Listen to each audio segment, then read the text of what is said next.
Malawi Today.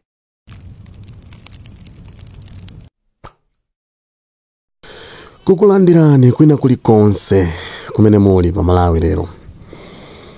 Monga boma la Nyuwani komanso zochitika za Nyuwani. President wa dziko lino Professor Arthur Peter Mutharika wasankha maunduna atsopano.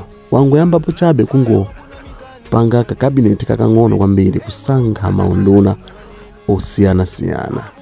Ndipo nduna zimene zili zodziwika ndi zitatu padakali pano.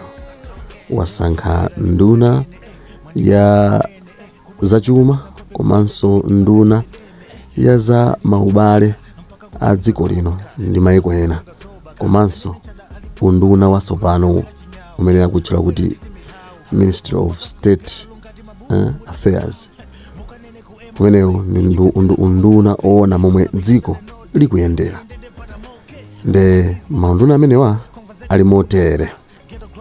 Poyambirira penepeni mu cabinet imene mwasankhidwa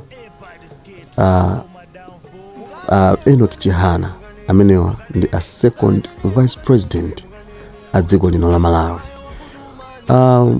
Udindo umenewu Professor Arthur Peter Mutharika unena kuti awasankha polemekeza mgwirizano umene unalipo mu alliance imene adapanga asadapite ku chisankho.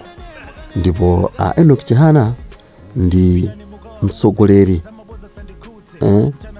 ndi osatira kwa mtsogoleri wachiwiri wa dziko lino MG3 ndithu. Ndipo George Chapatula Chaponda ndi anduna woyang'ana ubale wa dziko lino ndi maiko ena, Minister of Foreign Affairs. Ndipo amenewa ndi amene asankhidwa koyamba mu cabinet imeneyi ya professor.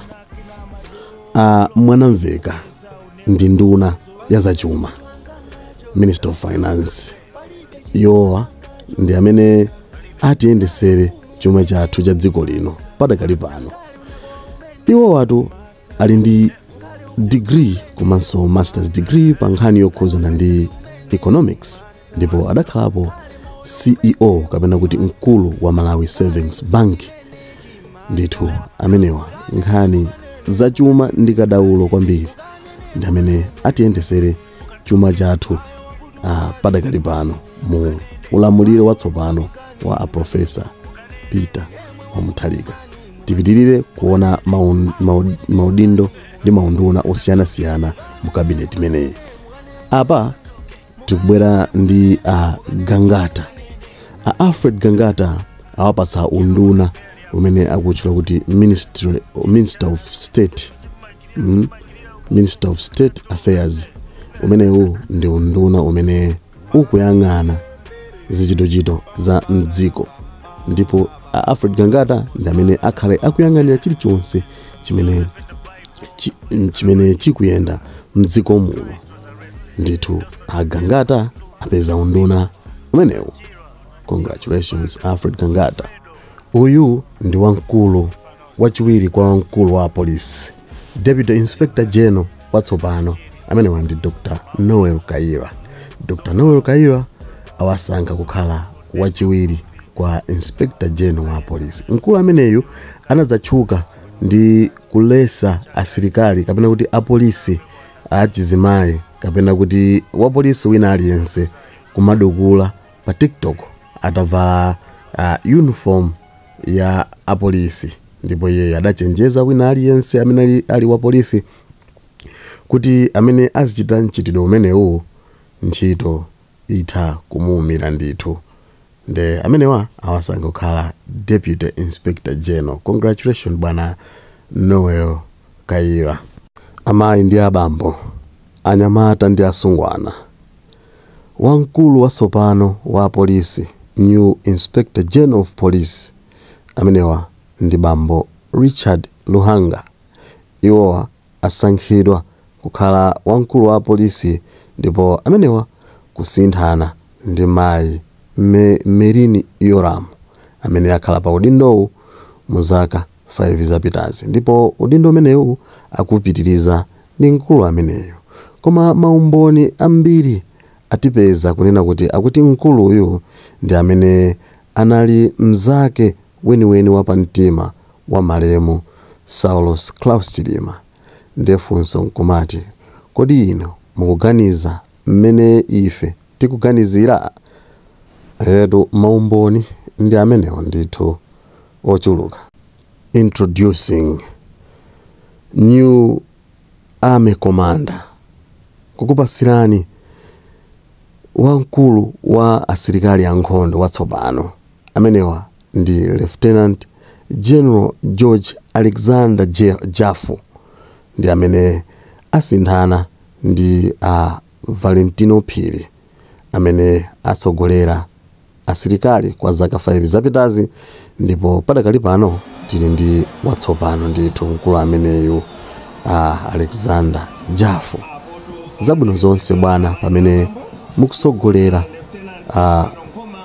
asilikali athu Malawi Defense Force mdziko muno.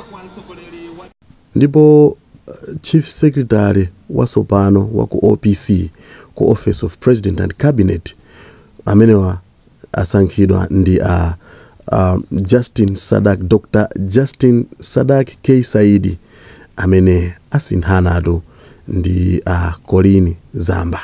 Amenewa Colin Zamba akhala pa udindo umenewu kwa zaka 5 zapitazi, ndipo mkulu amene ndi amene akhale akupitiriza zichitochito za mu office imeneyi ya Office of President and Cabinet ndi Chief Secretary ameneyo Sadak Saidi.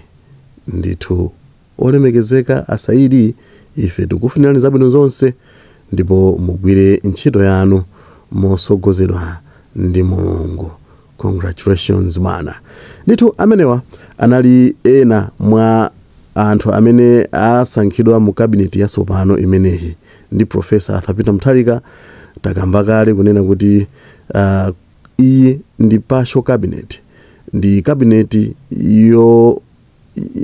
yongoyambirira chabe, ndipo maunduna akhale akusankhidwabe ndithu kusogoloko. Koma padakali pano anthu amene akhale akuyendesa dzikoli ndi amene wawa mu njira zosiyana siyana.